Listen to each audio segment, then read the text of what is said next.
Apa yang mengerikan dalam sebuah perang Pasifik?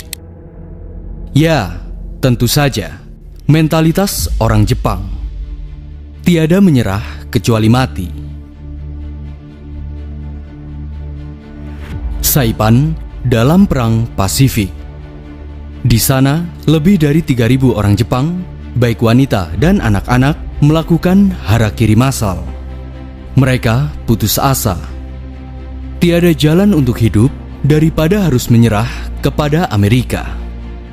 Propaganda Tenoheika selama bertahun-tahun tentang jahatnya Amerika menyebabkan sebuah tragedi yang mengerikan. Sungguh, kami tidak percaya dengan apa yang terjadi. Kami melihat wanita dan anak-anak melompat dari tebing. Kami gagal menghentikan mereka. Mata mereka menunjukkan ketakutan dan putus asa. Sungguh, mungkin bagi mereka, Saipan adalah neraka. Selain Saipan, di Laut Filipina yang tak kalah mengerikannya, pilot-pilot Jepang dengan pesawatnya menabrakkan dirinya ke kapal Amerika. Kamikaze, serangan bunuh diri.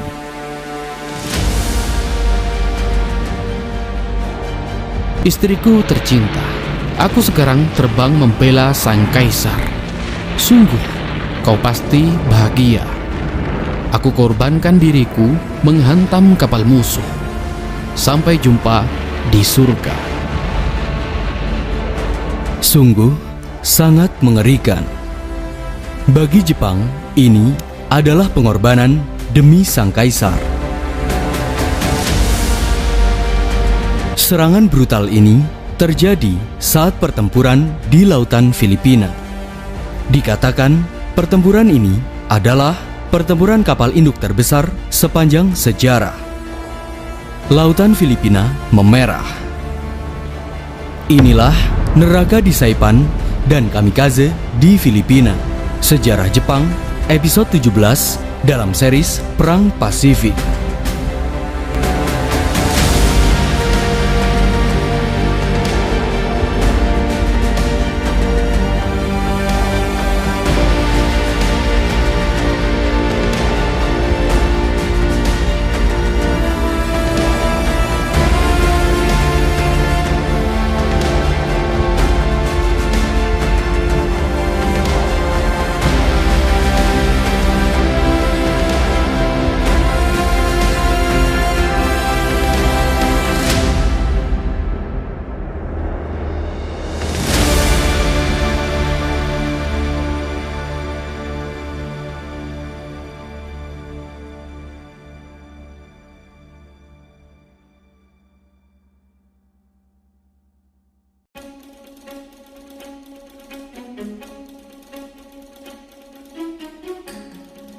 Memang, di bulan September 1944, Front MacArthur telah berhasil mengisolasi Jepang di New Guinea. Mereka bersiap menuju Filipina. Namun, di tempat lain, di Pasifik Tengah, Laksamana Nimitz terus-menerus melancarkan supremasinya di Kepulauan Gilbert, Marshall.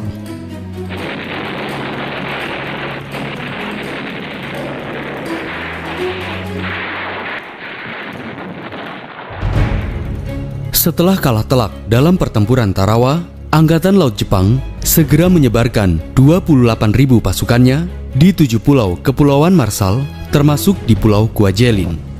Namun, rencana itu berhasil disadap oleh radar Amerika.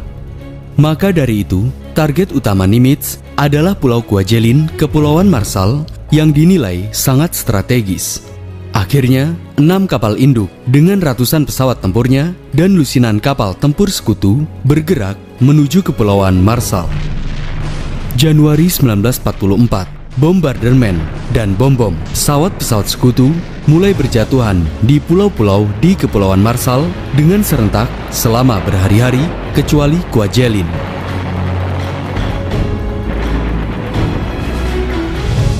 1 Februari 1944, akhirnya, Amerika berhasil mendaratkan kapal-kapalnya di Pulau Kwajalein. Meski ada pertempuran darat, namun apalah daya, Jepang tidak mampu menahan serangan pasukan Amerika. Sempat, setelah komandan Jepang mengangkat pedang samurainya, para pasukannya melakukan serangan banzai. Namun, serangan ini sia-sia. Justru, tank-tank Amerika melindas mereka. Setelah Kwajalein, armada gabungan sekutu terus-menerus membersihkan pertahanan Jepang di seluruh Kepulauan Marshall hingga akhir Februari 1944. Kepulauan Marshall berhasil dinetralkan, termasuk Kwajalein. Dengan demikian, Laksamana Nimitz dengan strategi island hopping-nya mulai menargetkan Kepulauan Mariana, termasuk Saipan, Guam, dan Tinian.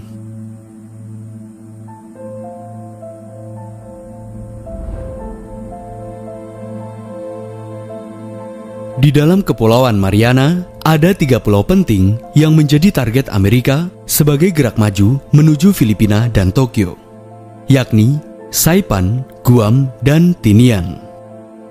Lantas, mengapa harus Saipan? Dengan menguasai Saipan, pesawat-pesawat bomber B-29 Amerika dapat dengan mudah menjangkau daratan pulau-pulau Jepang. Begitu juga bagi Jepang. Saipan adalah pulau yang sangat penting.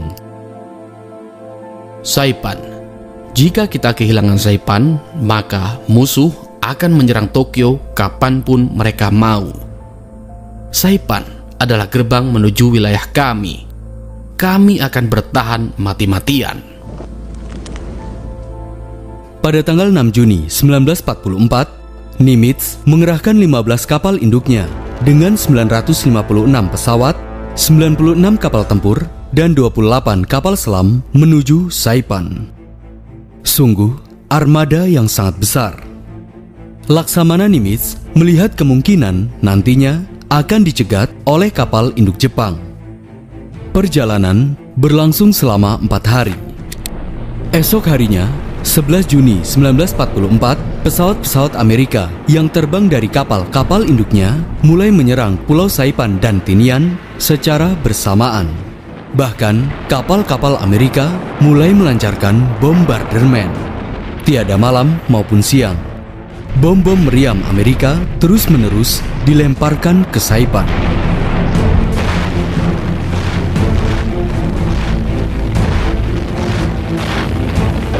Telinga mulai berdarah. Tak sanggup diriku mendengar suara bom dari goa yang berlangsung hampir seminggu. 15 Juni 1944, Amerika mulai mendarat di Saipan. Sementara itu, di tempat lain, di lautan Filipina dekat Saipan, terdapat 10 kapal induk Jepang, 473 pesawat, 45 kapal perang, dan 24 kapal selam. Di sana, mereka bersiap menghadang armada Amerika. Kita telah mengetahui, sebenarnya Jepang telah menunggu momen penting. Momen penting untuk melakukan Kantai Keisen atau sebuah pertempuran besar yang menentukan. Momen penting itu tiba di saat Amerika mengerahkan armada raksasanya untuk menyerang Saipan. 19 Juni 1944, kedua armada besar, Jepang maupun Amerika, saling berhadapan. Segera, kapal induk Amerika mulai melepaskan ratusan pesawatnya. Begitu juga kapal induk Jepang. Pertempuran antar kapal induk pun terjadi.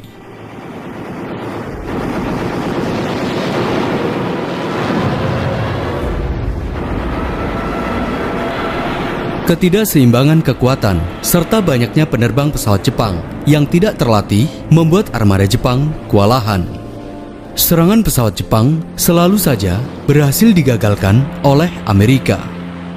Akibatnya, pertempuran yang hanya berjalan 2 hari ini mengakibatkan kehancuran besar pada Angkatan Laut Jepang.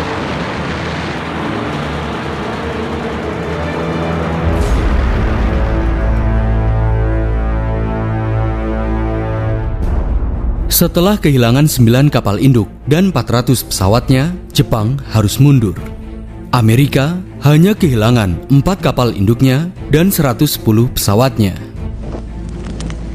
20 Juni 1944, pertempuran Laut Filipina pertama telah usai. Angkatan Laut Jepang lumpuh. Dan kini, Jepang tidak memiliki kekuatan lagi dalam pertempuran kapal induk. Namun, di tempat lain, di daratan Pulau Saipan, pasukan Jepang masih terus bertahan. Saipan, yang terdiri dari pegunungan dan bukit-bukit, tentunya menjadi kesempatan bagi Jepang. Dari gua-gua dan bukit-bukit, puluhan ribu pasukan Jepang menahan gerak laju Amerika. Sempat, pasukan Amerika mengalami kesulitan. Namun, Jepang juga merasakan hal yang sama.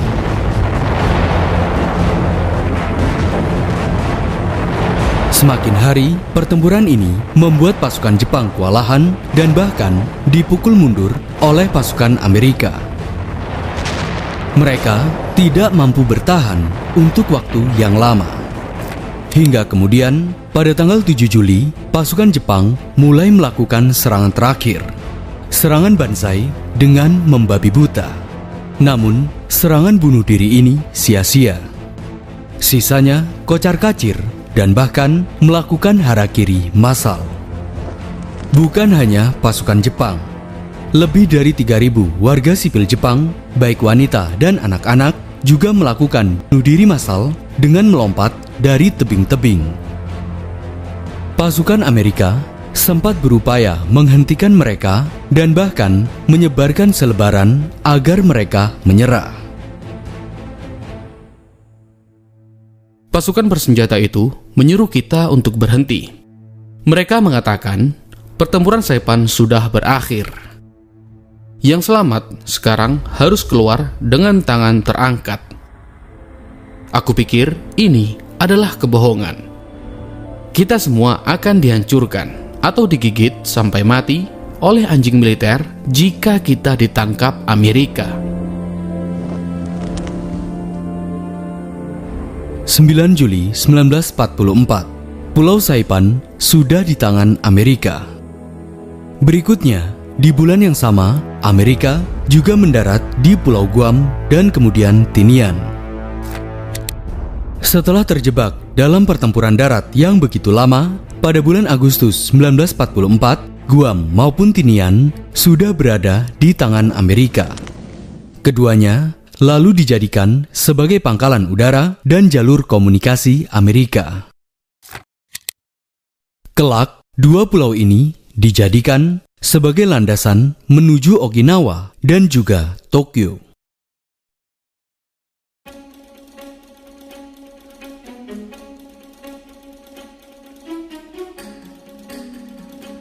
Sebagai bagian dari rencana suksesi Jenderal Douglas MacArthur untuk merebut Filipina, ia meminta bantuan kepada Nimitz untuk menghancurkan Pulau Peleliu atau Palau.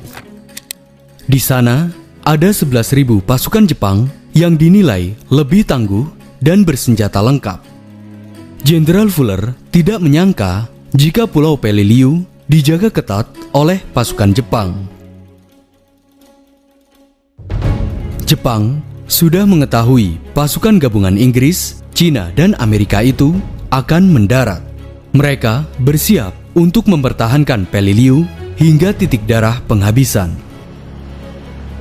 Kapten memberitahu kami bahwa tujuan kami adalah Peleliu. Aku merasakan firasat buruk. Aku merasakan seakan ada sesuatu yang menusuk di kepalaku. Saat sudah mendekat, Kapten mengingatkan kepada kita, Peleliu sudah di depan mata. Sungguh merinding. Aku melihat barisan musuh yang sudah siap melemparkan bomnya. Setelah melancarkan bombardemen, 15 September 1944, pasukan sekutu mulai melancarkan pendaratan amfibi. Namun, para marinir terjebak dalam baku tembak dengan Jepang saat mendekati pantai. Sungguh pertempuran yang sangat sengit. Artileri-artileri Jepang berterbangan menghantam setiap kendaraan lapis baja sekutu yang akan mendarat. Semangat juang para marinir berkobar. Mereka sudah memasuki pantai. Mereka berlarian mencari militer Jepang dan menembakinya dengan membabi buta. Sungguh, pertempuran ini sangat sengit. Sekutu harus kehilangan lebih banyak pasukannya daripada biasanya. November 1944, Sekutu sudah berhasil merebut pangkalan di Peliliu. Kiranya kita tidak akan membahas seluruh pertempuran di sini, karena pertempuran berlangsung hingga tahun 1945.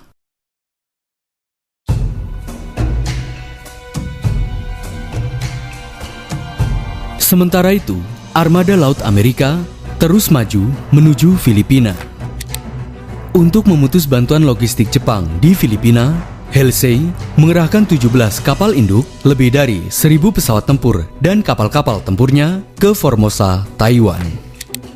12 Oktober 1944, pesawat-pesawat tempur itu langsung menyerang pangkalan dan armada Jepang di Formosa.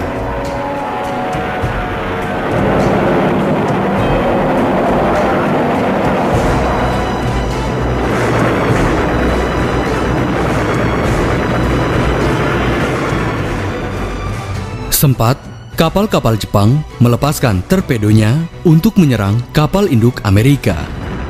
Pertempuran sengit berlangsung hingga 5 hari.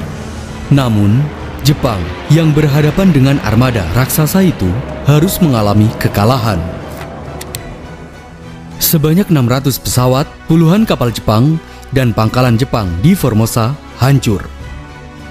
Akhirnya, kini Amerika tentunya bisa menyerang Filipina dengan aman.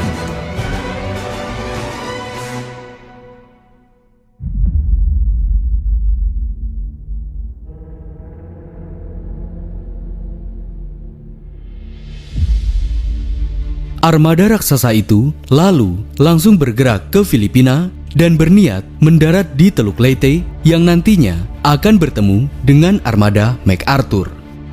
Jenderal Douglas MacArthur dengan sandi Operasi Musketer dari Morotai bergerak menuju Filipina. Sebuah operasi yang telah lama dinanti-nanti oleh masyarakat Filipina untuk membebaskan mereka dari kekangan tentara Jepang. Aisal Recrun, janjinya akan tercapai. 18 Oktober 1944, armada Halsey dan MacArthur akhirnya berkumpul di mulut Teluk Leyte.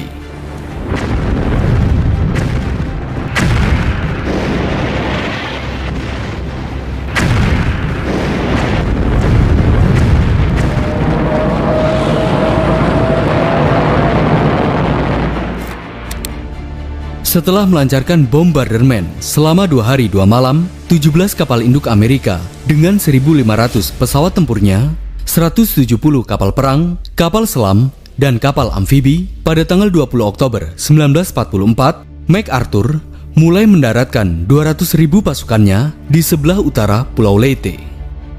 Sebuah operasi pendaratan amfibi terbesar kedua setelah pendaratan sekutu di pantai Normandy. Setibanya di bumi Filipina, melalui saluran radio, MacArthur menyampaikan salamnya kepada masyarakat Filipina. I have returned.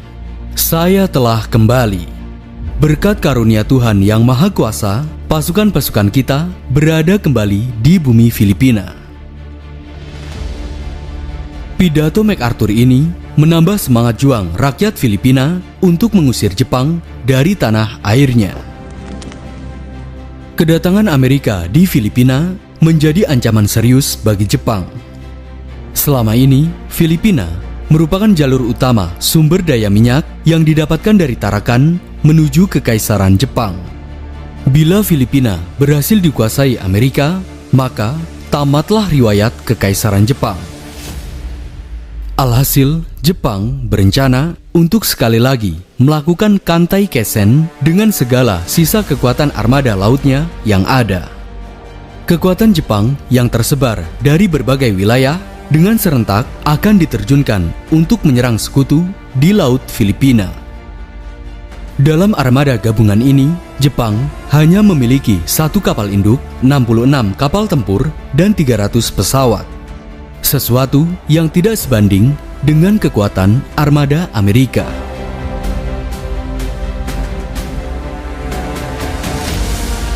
23 Oktober 1944, dua armada Jepang dan Amerika berhadapan di seluruh Laut Filipina. Pertempuran pun terjadi. Langit dipenuhi oleh pesawat-pesawat tempur yang saling menyerang satu sama lain. Ribuan pesawat tempur Amerika cukup membuat Jepang panik.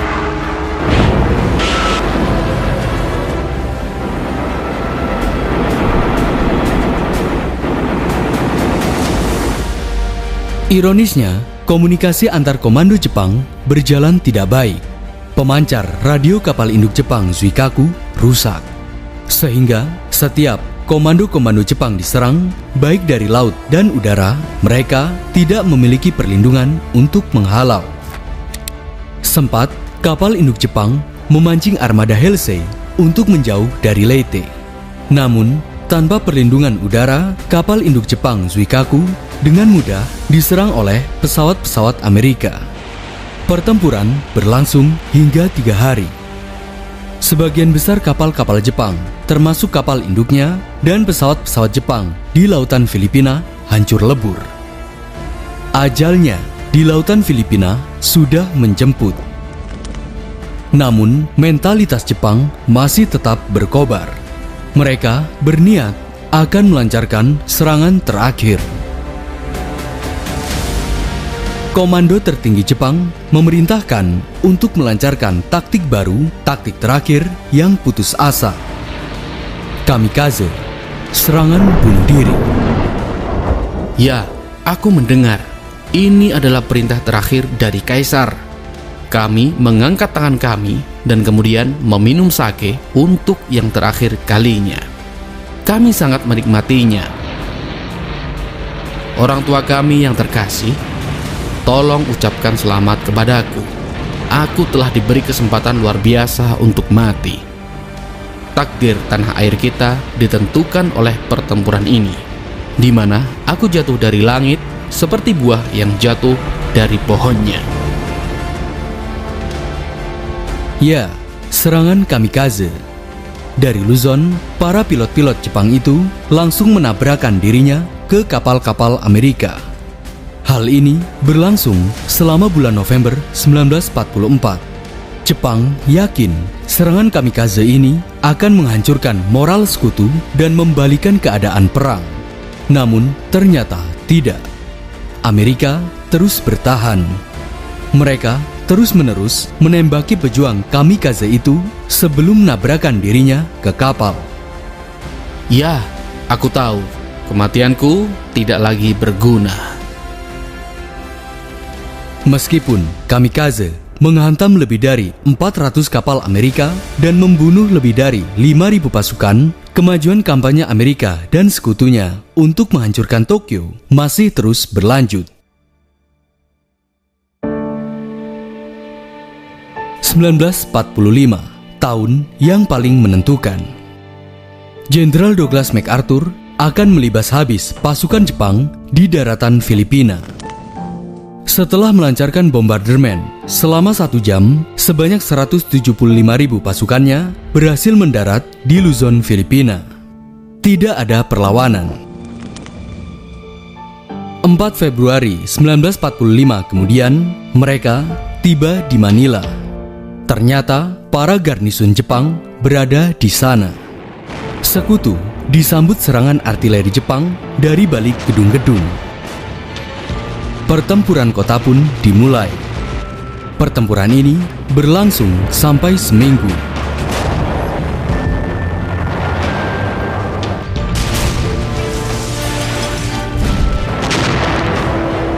Pada tanggal 11 Februari 1945, akhirnya Manila berhasil direbut. Aku tidak percaya jika Amerika itu sudah menyerang kami di dalam daratan Filipina. Filipina, adalah satu-satunya pertahanan terakhir kami. Jika Filipina jatuh, kami tidak bisa berbuat apa-apa. Tokyo akan diluluh lantahkan oleh Amerika. Samudra Pasifik kini bukan hanya berada di tangan Amerika dan sekutunya. Tanah air Jepang pun akan diluluh lantahkan. Jepang hanya menunggu waktu saatnya tiba untuk hancur. Neraka di Iwo Jima dan Okinawa menanti. Bom di Tokyo akan turun dengan deras. Dan bom atom akan menghancurkan Jepang. Bukan di sini, melainkan di episode 18 selanjutnya.